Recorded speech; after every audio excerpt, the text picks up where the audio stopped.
एमका मतलब advance medium combat aircraft. भारतीय वायुसेना के लिए तैयार किया जा रहा है खतरनाक लड़ाकू विमान, देश का पहला 100% स्वदेशी 5वीं पीढ़ी का स्टील्थ फाइटर जेट। कल्पना कीजिए एक ऐसा लड़ाकू विमान जो आसमान में दुश्मन की आंखों से अदृश्य हो। इसकी स्पीड, हथियार क्षमता और तकनीक दुनिया के सबसे ताकतवर जेट्स F-22, F-35 और Su-57 से टक्कर लेती हो। और सबसे बड़ी बात, इसे पूरी तरह भारत में डिजाइन और विकसित किया जा रहा है। इस मेगा प्रोजेक्ट की लागत 2 लाख करोड़ रुपए से ज्यादा है और अनुमान है कि आने वाले सालों में यह भारतीय वायुसेना का मजबूत हिस्सा बन जाएगा। इस मील के पत्थर के साथ ही भारत अमेरिका, रूस और चीन जैसे चुनिंदा देशों की कतार में शामिल हो जाएगा जिनके पास 5th जनरेशन फाइटर जेट्स हैं। तो आखिर एमका इतना खास क्यों है, चलिए जल्दी से जानते हैं। ये एक single seat twin engine stealth fighter jet है। इसमें होगी एडवांस स्टील्थ कोटिंग दुश्मन के रडार से बचने के लिए और हाईटेक एवियोनिक्स सिस्टम। ये विमान 55,000 फीट की ऊंचाई तक उड़ सकता है, 6,500 किलोग्राम तक ईंधन ले जाएगा और कुल मिलाकर 7,000 किलोग्राम से ज्यादा हथियार कैरी कर पाएगा। 5वीं पीढ़ी के फाइटर जेट्स की असली ताकत होती है स्टील्थ सुपीरियर एवियोनिक्स, दुश्मन की हर हरकत पर पैनी नजर रखने वाला सेंसर नेटवर्क और तेज कमांड कंट्रोल कम्युनिकेशन। यानी भविष्य के युद्ध क्षेत्र में ये जेट भारत की आंख, कान और ढाल बनकर उभरेगा। एक्सपर्ट भारत के इस हवाई सिकंदर को लेकर क्या कह रहे हैं, आप खुद देखिए संवाददाता पल्लव बागला की ग्राउंड रिपोर्ट में, क्योंकि ये ग्राउंड रिपोर्ट वहीं से है जहां ये फाइटर जेट्स बन रहा है। भारत तैयार है अपना नया फाइटर जेट बनाने के लिए। नाम है एमका, एडवांस्ड मीडियम कॉम्बैट एयरक्राफ्ट। ये बन रहा है एरोनॉटिकल डेवलपमेंट एजेंसी, जो डिफेंस रिसर्च और डेवलपमेंट ऑर्गेनाइजेशन का पार्ट है। और मैं इस वक्त आडा में हूं और हमको बताएंगे इस एमका के बारे में डॉक्टर जितेंद्र जाधव। नमस्कार डॉक्टर जाधव। नमस्कार। नमस्कार डॉक्टर जाधव फाइटर प्लेन बनाने में माहिर हैं। तेजस प्लेन जो उड़ा उसमें डॉक्टर जाधव का बहुत हाथ था। डॉक्टर जाधव, ये एमका प्लेन जो है ये 5th जनरेशन है, स्टेल्थ फाइटर है, इसके बारे में थोड़ा और बताइए, फिर उसके बाद अलग अलग इक्विपमेंट भी देखेंगे। एमका जो है ये 5वीं पीढ़ी का फाइटर एयरक्राफ्ट है। 4थे पीढ़ी और 5वीं पीढ़ी में बहुत डिफरेंस है। 5वीं पीढ़ी का जो फाइटर एयरक्राफ्ट है उसको हम स्टेल्थ बोलते हैं। स्टेल्थ बोले तो ये एनिमी राडार को चौंका देता है और अंदर जाके डीप पेनिट्रेशन करके अटैक करके एनिमी टेरिटरी से वापस आता है, इसलिए उसको स्टेल्थ बोलते हैं। माने छुप के जाता है। छुप के जाता है उस, और एनिमी के राडार उसको डिटेक्ट नहीं कर सकते। ठीक, इसलिए इसकी बहुत खूबी है। तो इसका जब डेवलपमेंट करना है तो ये इसके लिए जो टेक्नोलॉजीज लगते हैं वो हमारे पास अवेलेबल नहीं थे। तो हमने क्या किया, पहले एक टेक्नोलॉजी डेवलपमेंट प्रोग्राम लिया बिफोर स्टार्टिंग ये फुल स्केल इंजीनियरिंग करने से पहले। एंड वो टेक्नोलॉजी डेवलपमेंट प्रोग्राम में हमने सारे जो टेक्नोलॉजी गैप्स है वो सब आइडेंटिफाई करके वो सब फुलफिल कर दिए। तो आज हमारा पूरा जो टेक्नोलॉजी चैलेंजेस है वो सब रेडी है। माने टेक्नोलॉजी तैयार है, अब हवाई जहाज बनाना है। अभी हवाई आपने बराबर सोचा। तो इसमें ये खूबी है कि ये पहले बार हम ट्विन इंजन एयरक्राफ्ट बना रहे। अच्छा, इसमें 2 इंजन है। 2 इंजन है, ठीक। 2 इंजन है, 2 फिन है, ओके। एंड इसका पूरा कंट्रोल सिस्टम थोड़ा सा कॉम्प्लेक्स है than a single aircraft, because इसमें 2 इंजन है, 2 फिन है, स्टेबिलाईजर है, ऑल दैट है। और इसकी एक खूबी है कि इसके जो मटेरियल्स है वो सब रडार एब्सॉर्बिंग मटेरियल्स। अच्छा, तो वो मटेरियल जो दुश्मन के रडार के वेव्स आते हैं उसको एब्सॉर्ब कर देते, वो वापस नहीं भेजते। तो ये material development was a big challenge and वो सब हमने कर दिया है। इसकी दूसरी खूबी है कि इसका जो कॉकपिट है वो बहुत पूरा वर्चुअल रियलिटी, एग्यूमेंटेड रियलिटी से डिजाइन किया है। सारे डिजिटल इंजीनियरिंग टेक्निक्स जो रहते हैं अभी of the state of art aircraft ये इसमें यूज किए। और ये कॉकपिट ऐसा नहीं कि इटरेशन होगा, ये पूरा वर्चुअल रियलिटी में चेक करके पायलट के जो ह्यूमन इंजीनियरिंग एस्पेक्ट्स है वगैरह सब करके बना दिया है। And then this cockpit is having a very advance avionics. Sir इसमें कितने फाइटर पायलट बैठेंगे और कितना भार होगा और कितना एंड्योरेंस होगा और कितने बॉम्ब ले जा सकता है? इसमें ऐसा है, स्टेल्थ होने के कारण इसके वेपन्स जो है वो अंदर है। नॉन स्टेल्थ वर्जन से बाहर भी वेपन्स लगा सकते हैं। अच्छा, जब नॉन स्टेल्थ होगा नॉन स्टेल्थ होगा ओके। माने आप ऑपरेशन दोनों मोड में कर सकते हैं। तो 25 टन तो भारी भरकम प्लेन है, हल्का नहीं है। हाँ। ओके, एंड इसका endurance much more than LCA, 3 times more than LCA. इसमें इंजन भारत का होगा नहीं, या इंजन शुरुआत में इंजन अमेरिका का रहेगा एंड भारत में अभी डेवलपमेंट चालू होगी। Indigenous engine mid term squadron में जाएगा। तो अभी इंजन कौन सा? अभी जी का 414 इंजन 414 लगेगा। वो टाइम से दे देंगे हमको? ओ या, उसका मैन्युफैक्चरिंग टीओटी के भी जी। बातचीत चल रही है, तो उसमें कोई प्रॉब्लम नहीं आ और सकती। उसके साथ साथ कुछ साफरान से भी बात चल रही थी इंजन वो डेवलपमेंट की, वो 7-8 साल के बाद माने आएगी। हमारा जब पूरा स्ट्रेंथ होगा तो हो सकता है उसमें अपना ही बना इंजन हो। या बिल्कुल पूरी उम्मीद है। बिल्कुल पूरी उम्मीद है। तो आत्मनिर्भर फ्रेम, आत्मनिर्भर डिजाइन और आत्मनिर्भर इंजन की उम्मीद करी जा सकती ये है। पूरा आत्मनिर्भर एयरक्राफ्ट रहेगा। हम 80% तक इंडिजिनाइजेशन का चल रहा है। और जो प्रधानमंत्री ने सुदर्शन चक्रा की बात की है, उसमें कहीं ना कहीं आने वाले टाइम में एमका का भी रोल रहेगा। श्योर क्योंकि आपको हर तरह से प्रोटेक्शन चाहिए। करेक्ट। आइए सर, थोड़ा जो इक्विपमेंट है आपके वो देखते हैं, क्या क्या इसके सब पार्ट्स हैं उसको देखते हैं। सर ये वाले पार्ट क्या है? तो आमका में जो कंट्रोल सिस्टम है वो पूरी इंडिजीनियस है। पहले हम ये यूरोप से लाते थे, तो ये जो हमें आपको दिखा रहे, ये सब एक्चुएटर है जो एयरक्राफ्ट को ऊपर नीचे rolling, pitching, all that movements ये एक्चुएटर से होते हैं। ये पूरे अभी भारत में बना है एंड इसमें इंडस्ट्री पूरी इन्वॉल्व है। तो और ये सब इंडस्ट्री ने बना है, भारत की इंडस्ट्री ने तो बनाया। हमने इंपोर्ट नहीं किया। नहीं किया। बहुत बढ़िया। ओके, आगे चलते।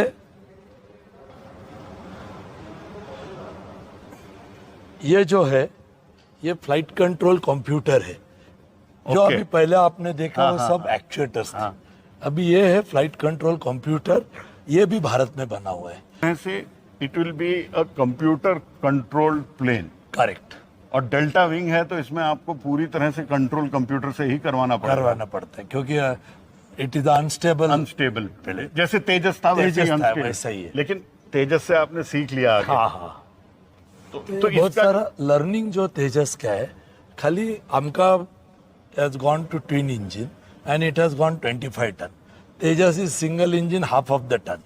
So इसके खाली जो बाकी components है उसको खाली अपग्रेड कर दिया because of taking that much load and all that. Ji. Otherwise the technology is more or less built upon the LCA. और इसका सॉफ्टवेयर भी हमारा बनाया हुआ है? पूरा सॉफ्टवेयर भारत का है।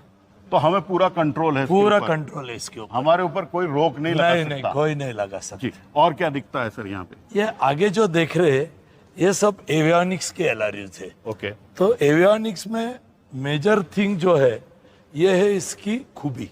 इसके जो एंटेनाज है वो सब कन्फॉर्मल टाइप के आते हैं, वो सरफेस के साथ बैठ जाते हैं। अच्छा, तो कोई स्टेल्थ में काम आएगा? स्टेल्थ में काम आते हैं। तो ये पूरा कन्फॉर्मल टेक्नोलॉजी अभी डेवलप करके रखा है।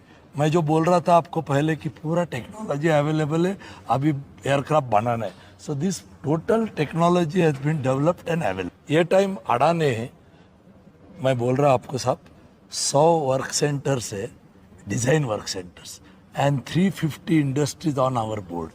So total 450 people, 100 for design and 350 for manufacturing. Is the ecosystem has been developed and same has been leverage करके यही आमका बना रहे। सही बात है, बिकॉज तेजस में आपने कुछ सिस्टम डेवलप किया, Correct. उसी को आगे बढ़ा लिया। वंडरफुल। और क्योंकि हमारे पास मारुत के बाद गैप हो गया था, वो 20 साल का बहुत गैप हो गया था, उसमें हमारा मैन पावर का भी बहुत एट्रिशन हुआ था। आप रहे, ये गनीमत है। अच्छा, ये क्या है सर? ये जो है ये लार्ज एरिया डिस्प्ले बोलते हैं। अच्छा। तो तेजस फाइटर में 5 इंच के डिस्प्ले, 3 डिस्प्ले। तो पायलट को आमका में दूसरी एक खूबी है कि बहुत सारा artificial intelligence and machine learning जाएगा आमका में। तो ये जो भी आपको लग रहा है 5वीं पीढ़ी का जहाज है, ये छठे पीढ़ी की टेक्नोलॉजी दे रहा है, वंडरफुल। इसलिए वो बेहतर से बेहतर जहाज रहेगा। इसमें तो जो इस वक्त की बात है आर्टिफिशियल इंटेलिजेंस की, मशीन लर्निंग की, वो आप एमका के इसी जनरेशन में डालेंगे। तो स्टेल्थ के साथ AI ML भी है, तो हम बोलते हैं कि 5th जनरेशन, 5वीं पीढ़ी के आगे है एयरक्राफ्ट। बहुत बढ़िया। तो ये जो डिस्प्ले है, अगर आपको artificial intelligence and machine learning की यूज करना चाहते हैं तो आपको पायलट को बिग पिक्चर देना पड़ेगा। बिल्कुल। नहीं तो क्या होता, छोटे छोटे डिस्प्ले देके उसका कोई मतलब नहीं रहता। तो ये बिग पिक्चर के लिए ये बड़ा वाला टीवी स्क्रीन जैसा पायलट में तो उसको सामने दिखा देगा। एंड इसमें ये डिवीजन रहेगा कि जो उसका नेविगेशन है वो चलते रहेगा, जो उसको अदर इंफॉर्मेशन चाहिए वो दूसरे साइड के पेज पे आएगी। So this is also indigenously developed and available. Wonderful. और ये क्या है सर? ये सब छोटे छोटे अदर इंस्ट्रूमेंट्स है, जो इलेक्ट्रिकल लाइट्स है, इलेक्ट्रिकल डिस्ट्रीब्यूशन है, और ये है इलेक्ट्रिकल थिंग, वो सब इलेक्ट्रिकल सिस्टम भी रेडी है। और ये वाला क्या है? वो लाइट्स है, लाइट के लिए है। और फिर आगे अब ये मैकेनिकल पार्ट पे आ गए, इसमें क्या दिख रहा है सर? ये तो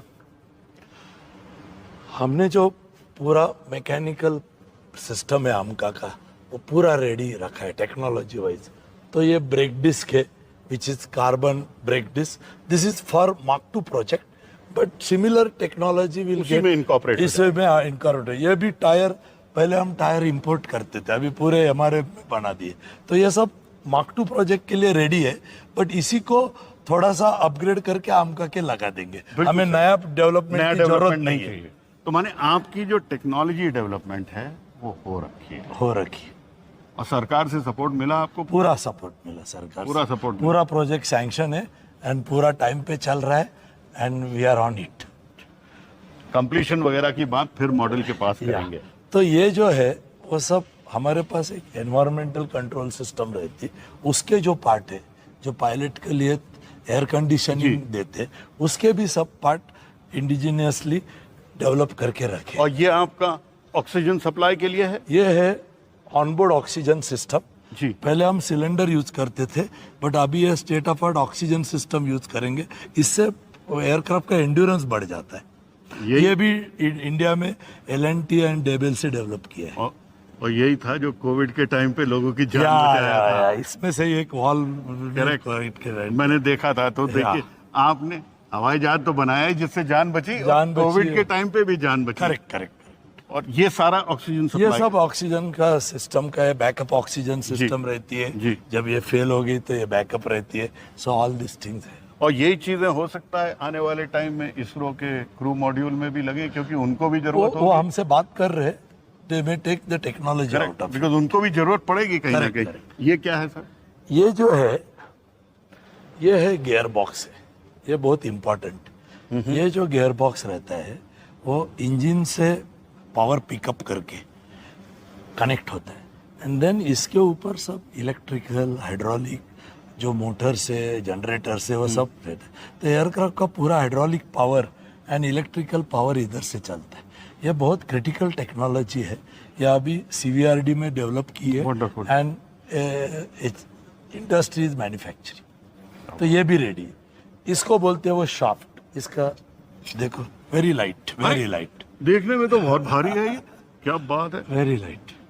ये कहाँ काम आएगा? ये आता है इसके साथ कि इंजन के साथ है, इंजन रोटेट होता है। हाँ। इंजन से पावर पिकअप करके ये गियर बॉक्स। अच्छा, गियर बॉक्स के लिए कनेक्ट, जैसे गाड़ी में शाफ्ट होता है। गाड़ी में शाफ्ट रहता है, बिल्कुल। बट वो तो बहुत भारी होता है, मैंने उठाने में। हल्का है। ये भी इंडिजिनियसली डेवलप्ड है। तो ये सब हीट एक्सचेंजर वगैरह है जो हमारे एयर कंडीशनिंग सिस्टम में लगे। ये सब इंडस्ट्री में डेवलप किए हैं। तो ये क्या, ये कंपोजिट है या इसको नहीं सेफ्टी के लिए लगा है? सेफ्टी के लिए, सेफ्टी के लिए उसको थर्मल प्रोटेक्शन है। ठीक। और फिर ये क्या, उसके मैकेनिकल पार्ट्स आ गए? ये जो था कि आपको मैंने बोला था कि स्टेल्थ मटेरियल हमने पूरा डेवलप किया। तो मटेरियल डेवलप करने के बाद उसको टेस्ट करना पड़ता है। तो ये सब स्टेल्थ मटेरियल के पार्ट बनाए हुए। तो स्टेल्थ मटेरियल है क्या, माने कोई कंपोजिट है? स्टेल्थ plastic मटेरियल है? ऐसा रहता है कि वो कंडक्टिव मटेरियल रहता है, वो उसमें कॉपर और उसमें कंडक्टिव मटेरियल के फ्लेक्स रहते हैं एंड वो कंपोजिट में एम्बेड हो जाता है एंड देन उससे कंपोजिट बनता है। तो जो पहला नॉर्मल कंपोजिट रहता है वो कंडक्टिव नहीं रहता, बट ये स्टेल्थ मटेरियल कंडक्टिव रहता है। कंडक्टिव होने के कारण इसमें जो इलेक्ट्रोमैग्नेटिक वेव्स आते हैं रडार के, वो कंडक्ट करके वो एब्सॉर्ब करते हैं।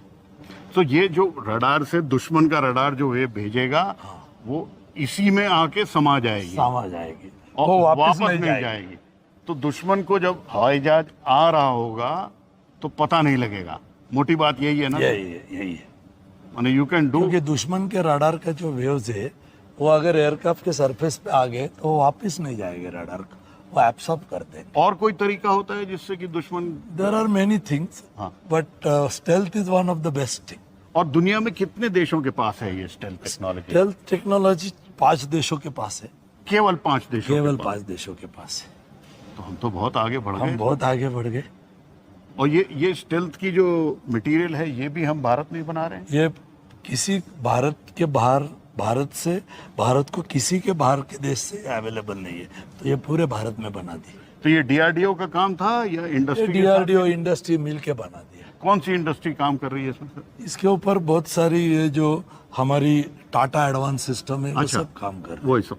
और इसमें केवल आउटर पार्ट में आपको चाहिए ये खास कंपोजिट मटेरियल? वो ऐसा है कि हम वो प्रोफाइल देखते हैं कि सभी जगह स्टेल लगा दिया तो एयरक्राफ्ट भारी भी हो जाएगा, कॉस्टली भी रहेगा, तो हम वो प्रोफाइल करके जिधर चाहिए उधर ही लगाते हैं। ठीक। मटेरियल्स जाते हैं वो सब एडवांस लाइट वेट मटेरियल, तो हमने पूरा लाइट वेट मटेरियल का रिसर्च करके material sir these are special alloy? Special alloys, special alloys. तो इसमें क्या एल्यूमिनियम, लिथियम लिथियम तो बहुत हल्का होता है। टाइटेनियम है, all this thing.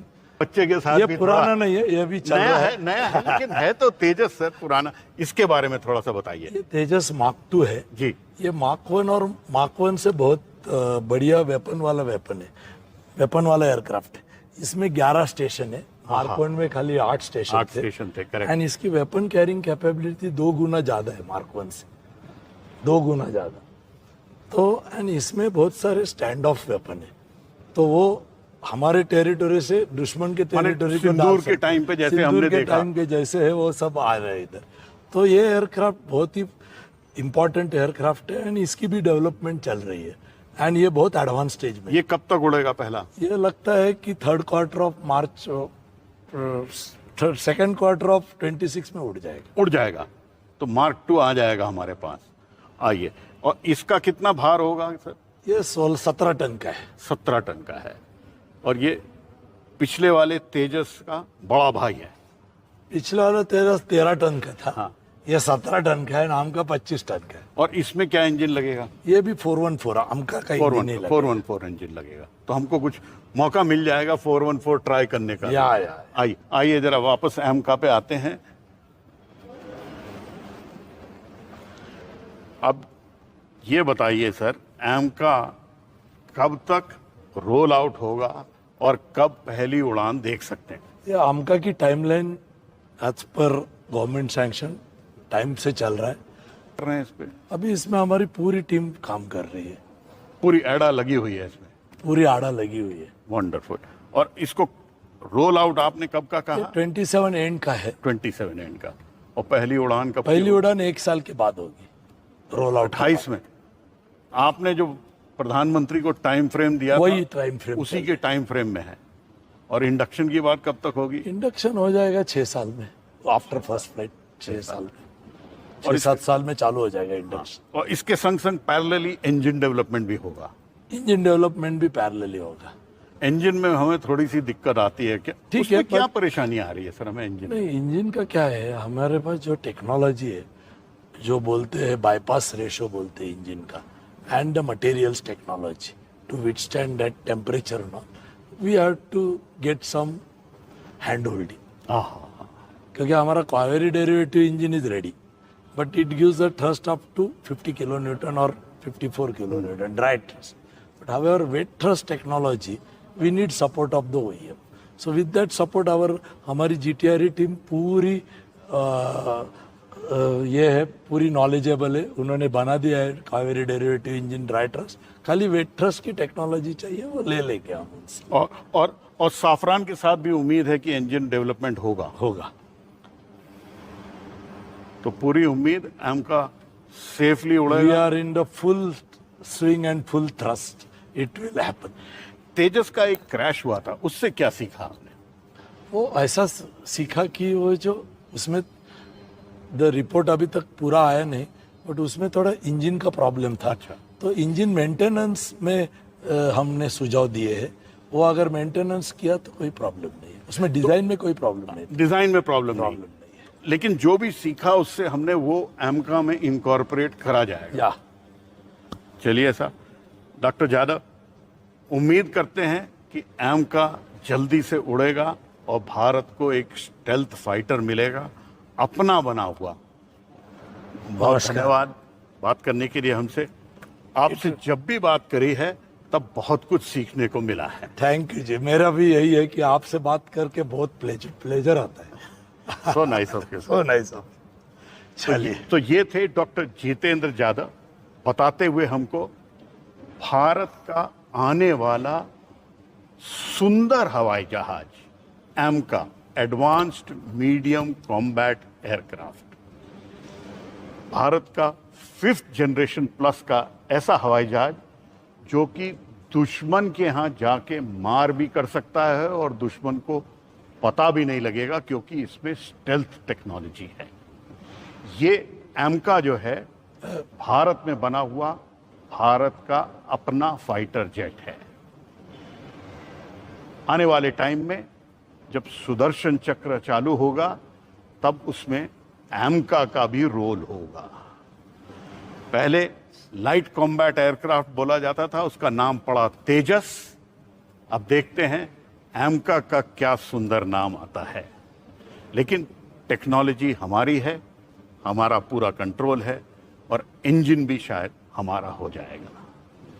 Camera person Govind के साथ aeronautical development agency of the defence research and development organisation के अंदर से पल्लव बागला, एनडीटीवी इंडिया के लिए।